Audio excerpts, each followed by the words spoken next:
inna lillahi wa inna ilaihi raji'un. Ana yi ke wai zo ta yi da mara imani sai kina gani farfadiya ta kama shi kuma shine mai kudin a cikin mu zaki ta wani kudi kuma kika sa mana abinci lalla wanda muka inna lillahi wa inna ilaihi raji'un ya gudu sana. Ya za a yi ni fara bona da abinci yau kwana 3 fa. Nawa za mu samu a wajenka? Wallahi rabona da abinci tun garin kwakin da muka share ni kai silanta shekaran jiya ita ma naira 50 ce ka cika mana 20 banda ko tsitsi. Kana ji senior man? Da Allah ku daina wannan hammai yanzu nawa kai za mu samu a wajenka mu je mu sai abinci. Ni? Tab, ai ni rabona da abinci tun shekaran jiya nan tun garin da muka cin nan. Ka ce duk daya. Kai ai dukkan wajja. Kuna ji? Ina da shawara. Allah. Ina Fati mai siyar da shinkafa da wake a bakin hanya. Fati Adamawa. Ita. Ta bayan layi. Ka san tana da saukin kai.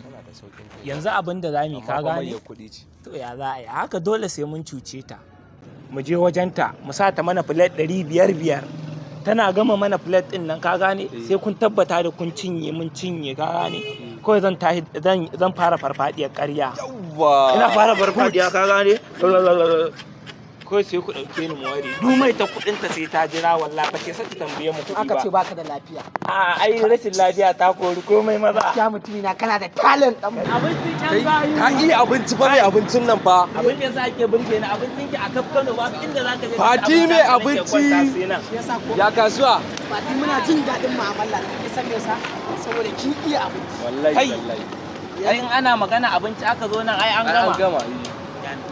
Ke mu fa Fati rayuwa da ke ya fa ɗan miliyan 100 a bamu sa mana shinkafa da wake. Sa mana shinkafa da wake plate 500 zaki. Na 500 yau zaki mana mu ci mu koshi.